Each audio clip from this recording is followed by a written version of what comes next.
you've kept your bondholders happy, but you've kind of done that at the cost of doing anything too radical. It's not necessarily that this was like a good or bad budget, but what was the point of this budget? It speaks to a sort of managed decline, right? Yeah, I think that we risk just failing this entire generation. They wanted hope, they wanted change, Yeah. they wanted a sort of different solution. That social contract has completely been, eroded, should have all gone and become plumbers instead. Claude is doing research on... The budget. Okay, because we need AI to review the budget for us these days. We don't just have... be sure. Oh, it's ready. Okay, now that you have all of your opinions generated by AI, let's kick off. No, it's just the key points. I don't want to go over every single point in the budget. It's not really relevant. But there are official government documents that will do this, right? There are like summaries made of the budget. They do, but they go over every point, and I don't want to go over every point. Do you want to start with the pay rise for 18 to 20-year-olds? Should we start with that? Oh my god. Is that bad? Look, I don't even want to say right idea, wrong time, because this is really economically obtuse, right? We can't talk about having a pay rise for young people unless you look at even someone that's done basic level 1 economics 101 knows that raising a minimum wage causes job shortages. Is that really the move we want to do? Yeah. When we've got so much youth unemployment. Youth unemployment that isn't tracked, I guess. I mean, we know that the labour force survey by the ONS has been faulty for years now. They blame the response rate. I've looked into this extensively, right, because I'm obsessed with the topic of youth unemployment, economic inactivity, and how governments are doing absolutely nothing about it. In fact, on this very point, they've made it worse. They've made it even less attractive for employers to hire, 16 to 24-year-olds? 18 to 20-year-olds. 18 to 20-year-olds for entry-level jobs. 16.3% pay rise. Yeah, I don't know. In general, before we dive into the specifics of the budget, in general, my thoughts are big flop.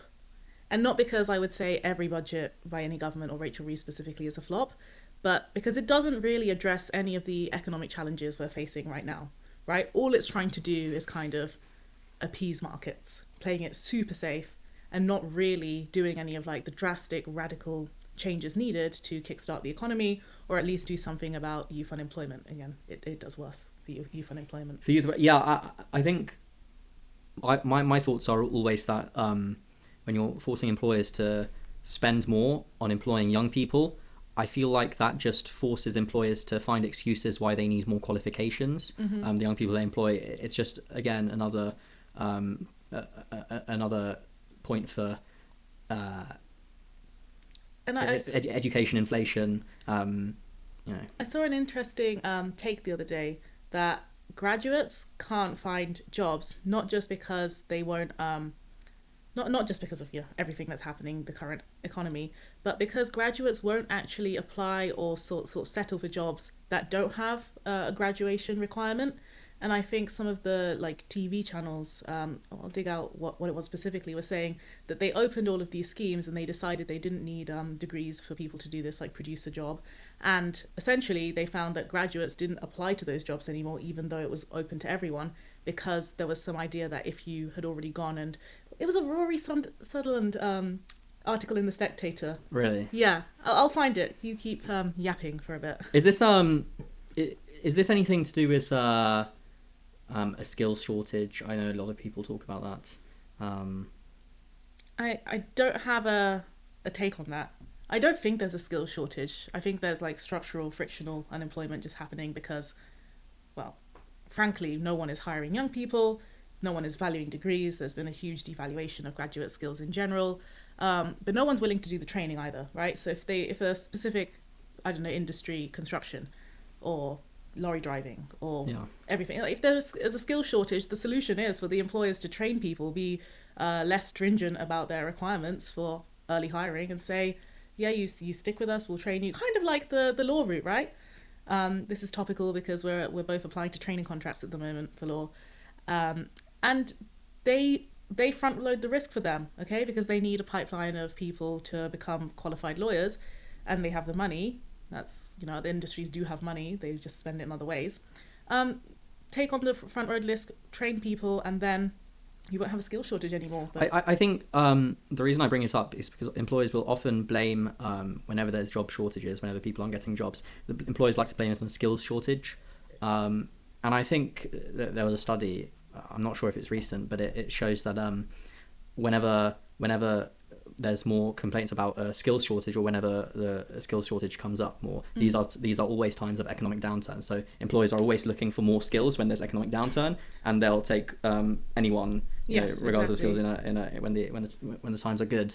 Yeah, that would ring true with sort of overhiring after COVID as well, because again, businesses did overhire, and a lot of the redundancies we're seeing now strings from they're reducing the headcount again because economic times haven't been good.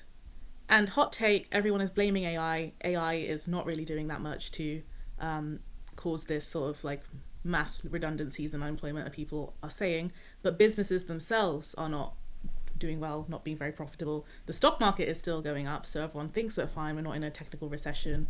But most businesses, again, that's dominated by the Magnificent Seven, right? And a few AI stocks, this AI bubble, driving most of that stock market lift. The rest of the businesses have not been doing well since COVID, and therefore their hiring is bunged up. And I think AI is a very convenient way for businesses to signal to their investors, hey, when we don't have open roles, not because we can't afford them, but we have open roles because we're investing in AI. Exactly. It's more of like a convenient excuse.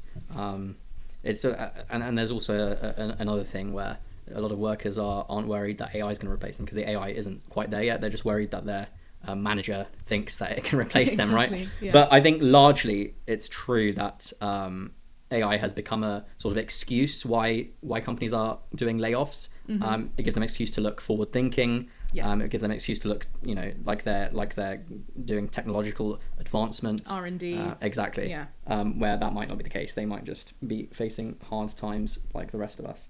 Let's get back to the UK budget. What else do we have here? What do you first of all, what do you think about Reeve's last budget regarding her fiscal headroom? She's doubled it this time, right? And then that was completely wiped out when the ONS revises it. Yeah. Again, the unreliability of the ONS is something I am scared of. Oh, you're blaming the ONS here? I thought you'd say it's a rookie error by Reeves. Like every single chancellor or everyone was saying. Politicians can only act as on good data, right? And I do think the UK has a problem with just lack of up-to-date data on true economic reality. In terms of like revisions and like, oh, we're going this way about growth, that it's a really complicated issue. I won't pretend to have much like expert knowledge on it, but the OBR coming and saying, oh, we don't have evidence of a, what was it, 2 billion? The black hole. Yeah. Is it 2 billion black hole? 2.1? I don't know. I think must be more than that. It grows every time, right? Okay, yeah. we'll stick the figure here. But have come out and said that there was no black hole to speak of. So again, this was political messaging for the whole of last year, blaming the former government.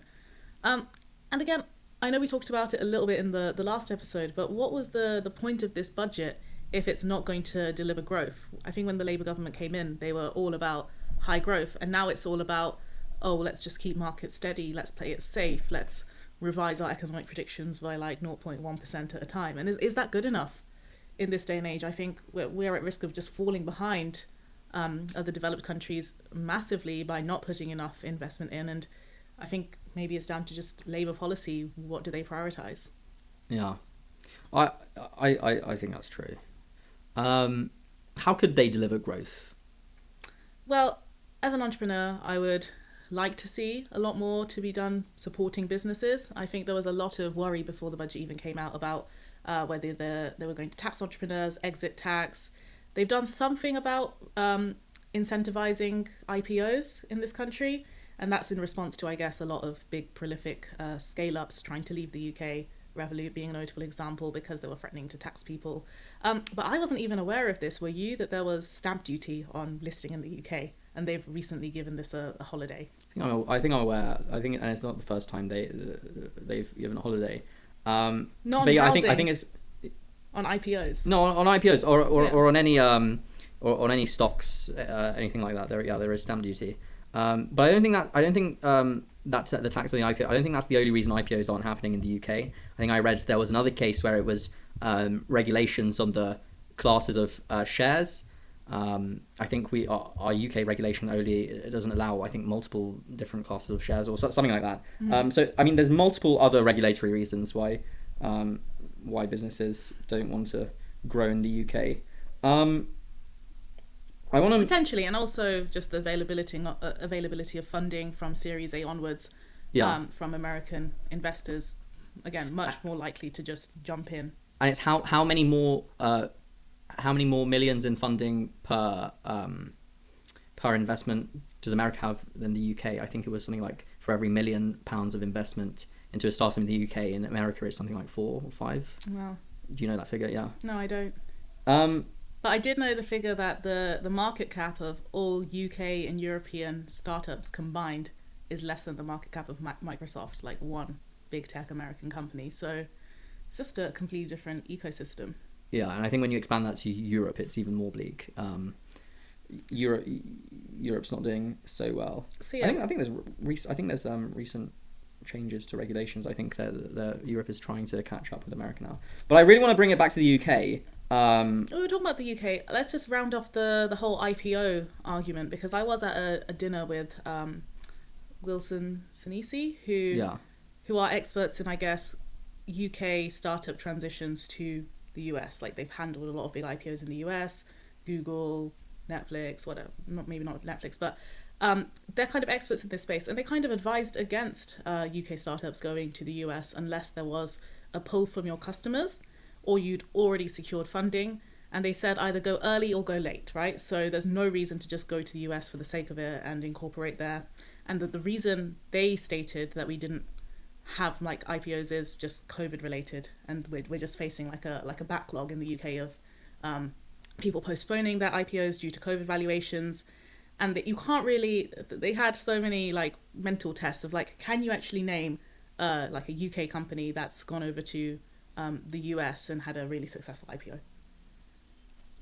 You know, there's like so many examples of, okay, we perceive the IPO scene to be much bigger over there, but can we name any good like successful IPOs in the US in the last 3 years? Ones that have, you know, not immediately dropped. And again, like off the top of my head, I couldn't, and I don't think anyone could in the room either. There was one instance actually, they asked when they were like kind of discouraging people from going to the US for the sake of it, how many UK companies go on to become market leaders in the US versus the other way around? There's an example. Can you think of any? It's OnlyFans, isn't it? Yes. Yeah. So I remembered OnlyFans, and the guy said he'd have to revise his statement on that. This is our legacy. Yes. The British people. Speaking of businesses, they're going to have to pay more employer national insurance, right? Mm-hmm. That doesn't seem good for employment. Yeah, it's such a vicious cycle. I don't know what they're trying to do here, again, apart from balance the budget more. And I want to talk to you about the politics of this, because I've had this formation of a view for a while now that people shouldn't try to balance budgets at all costs, right? Budget should set kind of like a strategic vision for how we're going to do things, and what they're doing right now is kind of akin to austerity, right? And it's never really worked historically. What do you think should be happening in terms of like, I know you care a lot more about the politics, so what's your opinion on, even if they were to be political, what should they do instead of this like very meh budget? In terms of what specifically? Anything. Like, I know I'm disappointed in terms of what's happened in terms of the economy, but is there any other like political reason to pursue such an aggressive, let's call it, balancing act? I don't know. I mean, there are of course people that argue now that we sort of live in a post-Keynesian world, so you don't really need to balance the budget. We keep borrowing, keep growing. Well, not even necessarily borrowing. We can just keep making money. Mm-hmm. Now the new modern monetary theorists, I think Zach Polanski is one of these. We're recording this on Sunday, so I don't think the new podcast has come out, but I saw one of the clips of The Rest is Politics, and Zach Polanski is coming on, and they put out a clip of him talking about how we don't actually have to worry about the bondholders and the markets to borrow money, because of course the government is in charge of, well, the government is in charge of fiscal policy and really in reality monetary policy as well. We don't actually need an independent central bank, and we can control things like inflation with fiscal policy. So I don't know. I'm still sort of unconvinced, but I could be convinced in that direction. It's the question of how important is it for how vital is it that the market sort of controls our borrowing and controls our policy. I hate to say it, but I think I agree. I am skeptical, and this is coming from someone that has worked in finance for a number of years and worked in finance during, again, the bond turmoil, during the Liz Truss budget, made a nice margin betting against the rest of the markets, and I could have done the same this time. I always find before a budget there's a huge overreaction, or just after the budget there's a huge overreaction to, oh, this is really bad for the UK economy, we hate everything the Chancellor has said. And then it takes a couple of months, if you buy at that point, it takes a couple of months for the markets to realise, wasn't all that bad. And I think that's exactly the reaction that should have been, probably is going to be the case with this budget, that bondholders and people that trade bonds on capital markets shouldn't really freak out so much, because as much as we here on this podcast are sceptical of UK government decisions, and obviously we do out of place of wanting the best for this country, it's not really the financiers' place, right, to have such wild swings in their opinion based on really, I would say, quite minor changes to the budget. And that's why we did see like a lot of volatility pre-budget, but not so much post-budget in UK gilts. No. And again, why should bondholders, I know my like very political colleagues in Parliament would say financiers should have no place in sort of regulating the UK economy. I'm kind of in the middle. They would say, well, we have to react. The bond traders would have to say, well, we have to react on the new information given.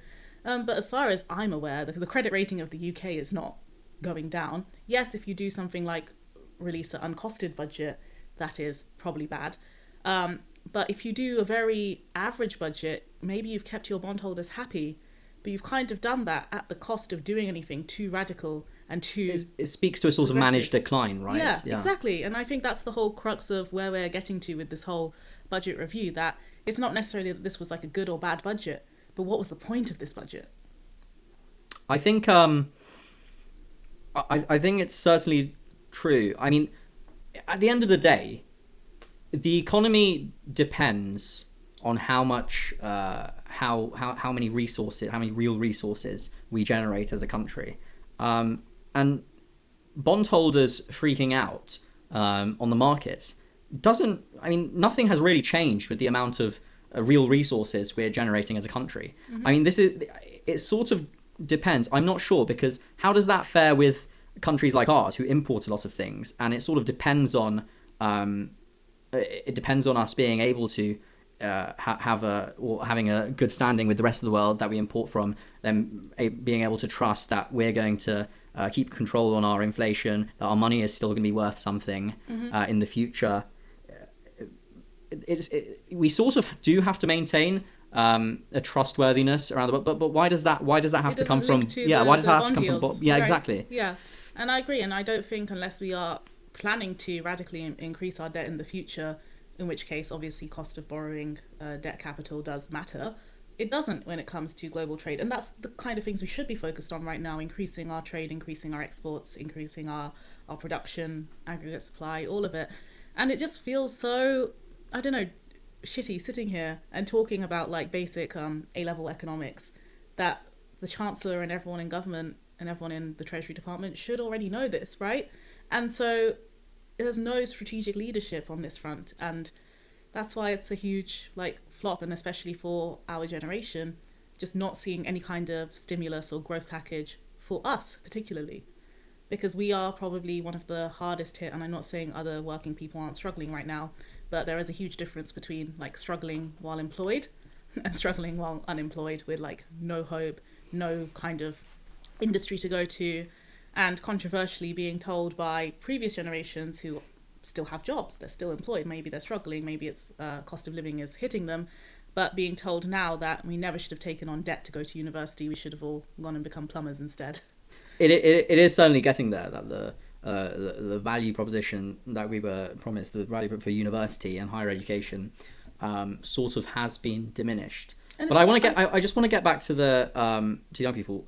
It's sort of performative in a way that Reeve says increase the minimum wage for young people, Yeah. but then she's I think she's frozen the income tax thresholds. Yeah. So that on the whole for young people is a bad thing, and for working people is a bad thing, because they're going to be paying more tax Yeah. because they're going to enter higher tax brackets. Is that Fiscal right? drag, Yeah. yes. But again, that probably affects working young people, but not the economically inactive. Again, it just makes it harder with the NI increases and everything to get a job in the first place. So right now, I don't think many of our like graduating cohort care about how much they're going to be taxed in their lifetime, which is increasing obviously, but they care more about whether they can get economic opportunities in the UK to begin with. And I think that we risk just failing this entire generation. And before someone says, oh yeah, well, definitely you should go into construction and, you know, your degree's worthless, you should have known. No, at the time of taking out student loans at the age of 18, we didn't know. We were promised a brighter future, and it's not the country or like people that are working propping up our debt, it's us propping up our debt, because over the course of our lifetime of repayments, even high earners will pay multiple times what we took out in our student loans, and the rest will be written off. But this is like kind of managed government. The government can change its interest rate at any time. They did so during COVID. Plan 2 loans were originally 3% plus RPI at a time where retail prices were going, you know, crazy, 11-12% interest on our student loans for no reason. The government could have just capped it. They could have just said, okay, 6%, that's it. So the cost of education has become so expensive, and it's only retrospectively that we can say, right, was that worth it? Was that not worth it? Should we have taken the risk? So every young person in this country that chose to go to university, whether you think that they're studying like a Mickey Mouse degree or not, that's a different conversation, has taken risk. And we are not rewarding that risk. Now we are punishing that risk. And now we're telling the people that took that risk, you should all be like manual labor service workers, do whatever it takes. And frankly, again, by hypocrites that would not do the same themselves. Yeah. I think it is still true that over the long term, people with degrees still do a little bit better than people without degrees, but No, I mean, with the graduate premium is diminishing rapidly. I know it is shrinking rapidly. At what point is it going to make no difference whatsoever, and in fact just be it just be completely negative to take a massive loan at, what is it, 7% now, 7-8%? God knows, it changes every month again at the government's restriction. But I would say that's going to happen sooner than we think. Right now, the graduate unemployment rate in the US is exceeding the average unemployment rate for the rest of the like US professions. So we are already starting to see that this population of people are way more hard hit than anyone else. And in the US, their student loan is crazy. It's, you know, $100,000 plus. Oh, I think a lot of them do get.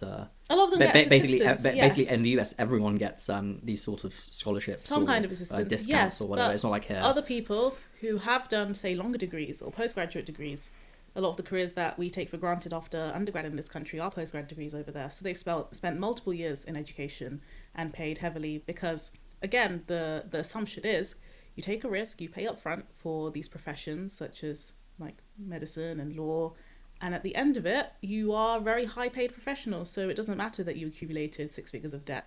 It should, you know, you should be able to pay it off one day.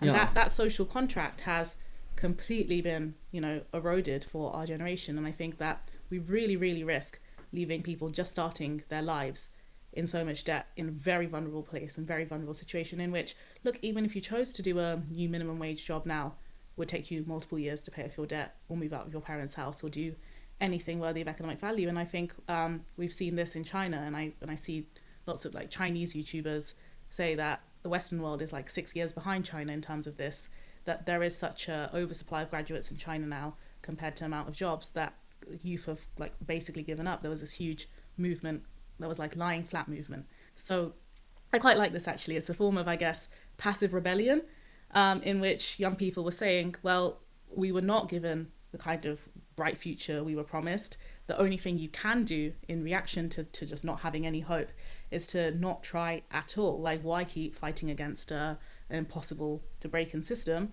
We should all just do as little as possible, and then government regulations will be forced to do something about it. And I actually think that's quite based. It is really frightening, some of the things I see out of China. Have you ever seen those exam halls? Where it's these huge exam halls, and it looks like there's thousands of kids in there doing an exam. Yeah. And I think the caption is always something like, "This will, the Gaokao."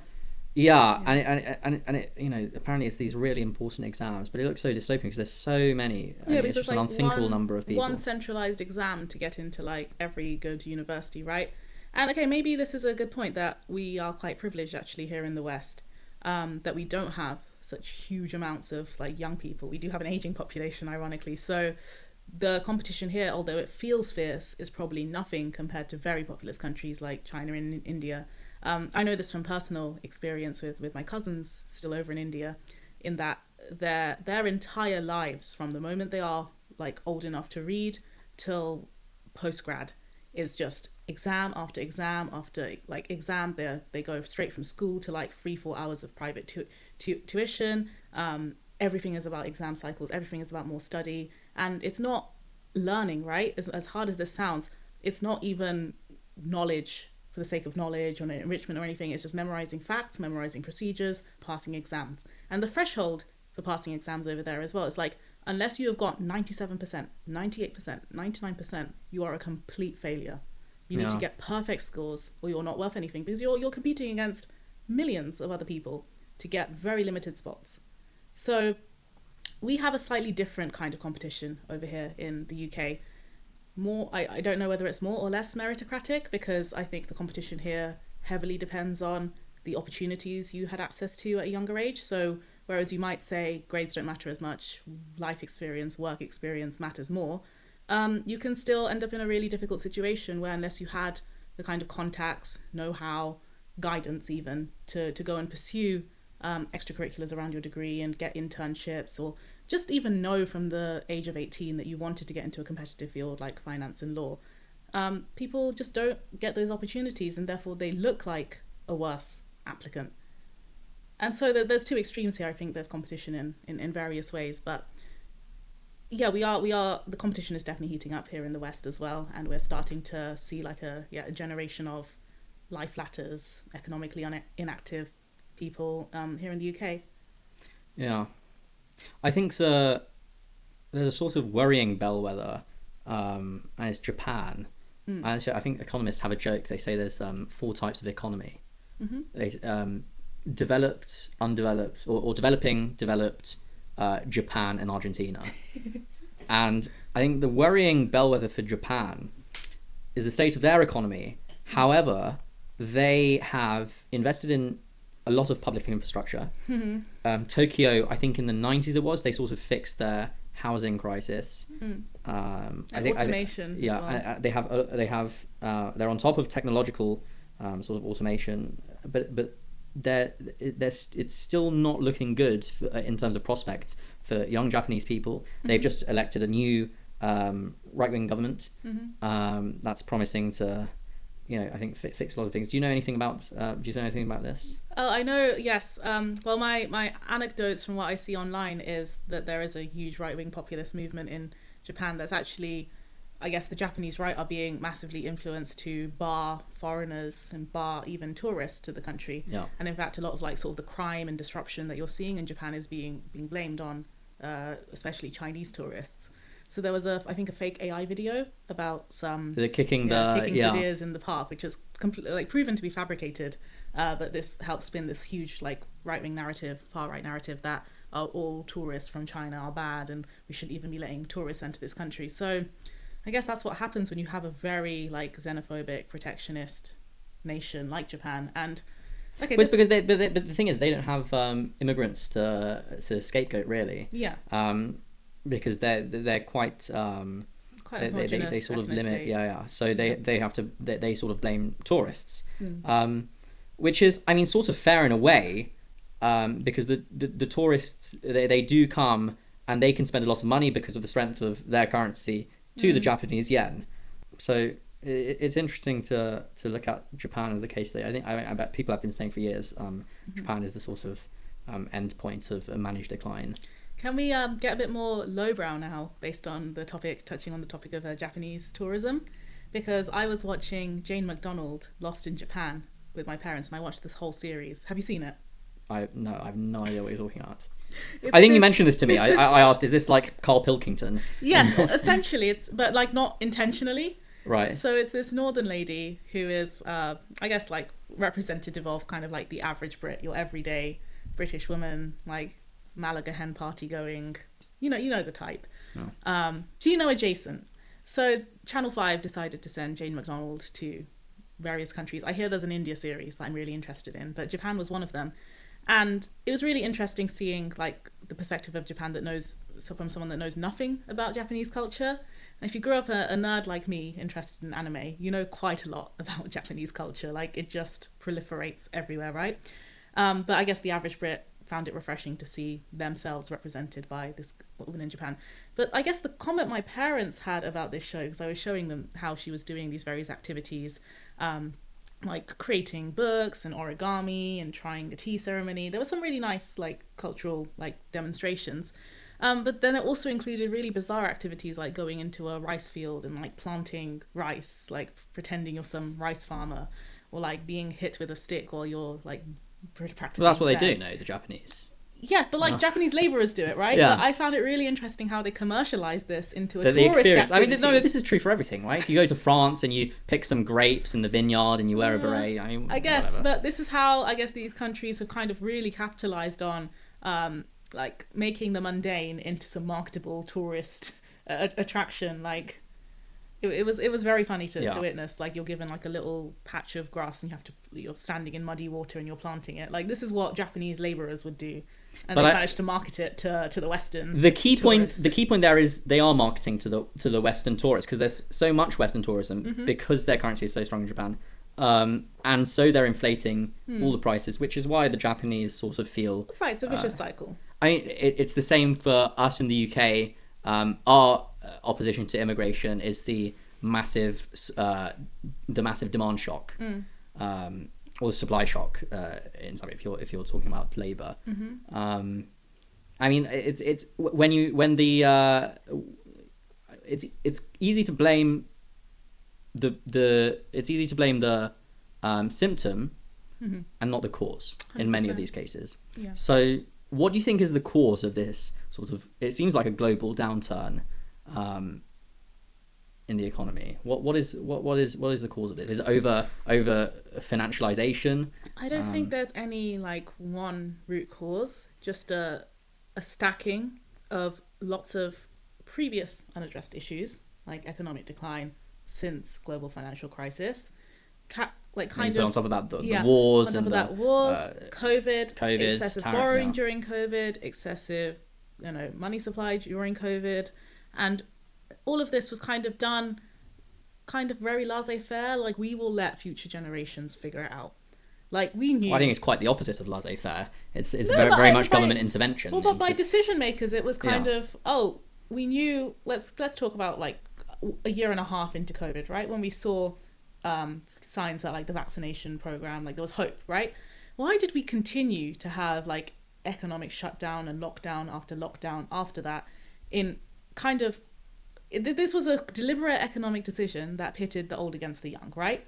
Because the young really needed, after subsequent lockdowns and like low economic activity, graduation without jobs, some kind of economic stimulus. And the young is overwhelmingly less affected by COVID. But of course, if we opened up the economy again, we would see infection rates rise and death rates rise from, again, the oldest and most vulnerable people in our society. So this was a generational pivoting point, decided that we are going to shift. Well, this is like a wealth transfer in a way, that we are going to shift our focus and our support from the young people that need jobs, need employment, need to get on the property ladder, whatever, to old people who are already, let's say, 60 plus, 70 plus, 80 plus, to let them live. Like, this is the most cynical. I know it sounds I mean, cynical. there has been a lot of discussion on this. Yeah. The criticisms We're of the gonna let them boomers. live longer, yes. And it is true that generation, it's the boomers. They've held political power for an unprecedented length of time. And I think if you look I think Obama is a boomer also. But if you look at all the last presidents from Bill Clinton to Trump, these are all people in, I think, the same generation. Born in the same they're year, all like around 5 years apart. Yeah, from each other. have you seen this? I Yeah. saw that YouTube thumbnail. I didn't Yeah. watch the video. We all have the same algorithm, by the way. We're all absorbed into the same algorithm. Yeah. I want to touch on that later. This seemed bizarre to me, and has healthcare gone too far? Should we have term limits? Is the more serious question. Weren't you an advocate of us living forever? We sort of have some disagreements of whether living forever. Mo reckons that if people live forever, they will. Capitalism will just go to wealth accumulation. Everyone will. However, inequality will get much worse. I'm not so sure. I think it's mortality or the knowledge that life is finite that makes boomers particularly drawn to consolidating a lot of wealth, changing regulations, gaining political power to consolidate and protect wealth. And it's that protection that's, I think, a unique factor for an old generation that's nearing the end. I think because if you compare it to young people, I mean, look at someone like Masayoshi Son. And this is a degenerate risk taker, gambler. Right. If you look at any other young people, any other entrepreneur, Elon Musk, you call him a young person? I think they are. I mean, they're fairly young, young spirits. I mean, Okay. I think these are bigger risk takers. You're not going to see Nancy Pelosi, taking massive gambles with her wealth, and massive gambles are a big way that wealth redistributes and reallocates itself. I think if people live forever, then they're more they're sort of more or they just don't care about protecting, and they will take more risks. Right. I think the exact opposite. Yeah. Like, just in the word forever, right? If you have, let's look at the typical sort of risk tolerance of portfolio management throughout one's lifetime, right? Yeah. And let's break down the traditional thing is, when you are young in your accumulation phase, you should be in 100% equities, like the riskiest public assets, because you get higher growth compounded over the form of your lifetime. Then the closer you get to retirement, you should be moving a portion of that over from equities to bonds, fixed income. Well, that's my point, doesn't it? Hang on. Okay, Let me get to it. Let's start with the baseline of, because you need that pot of money you've accumulated in your pension or whatever to last you the rest of your retirement. So say you work 50, 60 years and you live another 30, 40 years.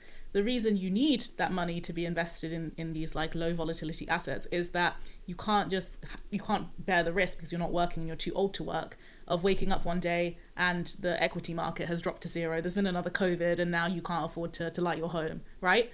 So that's why people move over from risky assets to less risky assets over the course of their lifetimes. And especially in retirements, a lot of people will convert their existing funds into funds that pay annuities, so guaranteed income for an exchange of the principal.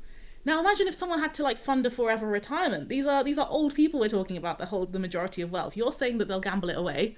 I'm saying they'll do the exact opposite, because they can't afford to go back into work. And like, think about, like, a lot of people have said to me that if they had to go through the same like recruitment schemes that we have now, they would fail them, right? They're only employed right now because they got in at a time where that didn't exist. You walked into a shop with a CV, you worked your way up to CEO. That's the kind of like idealized version of this, but they wouldn't stand to compete against people that are younger, smarter, faster than them, right? So they have to preserve their wealth to last them as long as possible. And if they're going to live forever, God knows if we, like, young people or people that are just being born now, will ever stand a chance to accumulate any amount of wealth. Yeah, I mean, it sort of depends on what kind of assumptions you're making. If living forever means you maintain health, if wealth is sort of degenerating over time. I mean, It it's could a lot of just assumptions. be. But I think your core thesis is that because they live forever, they will hoard wealth even more because they have to fund longer retirement. Yeah. I'm sort of skeptical of that because the wealth hoarding happens because you have a certain years where this wealth has to last. And that's why you're more risk taking when you're younger, and you take much less risk because okay, it has to last this amount of time. If wealth has to last forever, I mean, you can't afford to stop taking risks. And you won't care about risks as much either because you have an infinite period of time to regain that sort of that wealth. Well, I guess the other argument that supports your thesis is the obsession with like the ultra wealthy and leaving a legacy. Because I think the ultra wealthy, they feel powerful, but they're very afraid of their own mortality. Yeah. And they kind of have this perception that they will live on through kind of, I don't know, institutes that bear their name, or kind of like being a renowned, notable person, a charitable foundation, or primarily their kids. Now, here's a question. If you had a very wealthy generation and you had a generation below that was expecting some kind of, let's talk about like millennials expecting some kind of retirement, some kind of payout from when their wealthy boomer parents pass away, right? Would these people even live forever, or would family dynamics get so stretched where you have the patriarchs and matriarchs of the family? Like we've seen this in shows like Succession, That is right? very interesting. In Succession, Logan refuses to give up control to his very, very adult and very capable kids. No, that is very interesting to think that. So if they thought the family dynamics will just become so overwhelmingly strong, what incentives does that create? Will those people that live forever, will they not have children? Will or will if they do, will there sort of be depends which generation an is the increase first in, to live forever, right? An increase again in poisonings, maybe. Who knows? I think the most interested people, ironically, in this whole movement are again Gen Z and people our age and maybe a little bit older. And I would say the primary followers of people like Brian Johnson and his Don't Die movement and just health and longevity. And I know a lot of that isn't about living forever. That's the shocking brand. But it's about living more meaningful, like fitter lives longer so that you're not a burden onto your family and the NHS and the state into old age, because God knows old people now, they are living longer but less high quality, like no quality of life. But say it's our generation that lives forever, what a miserable existence, right?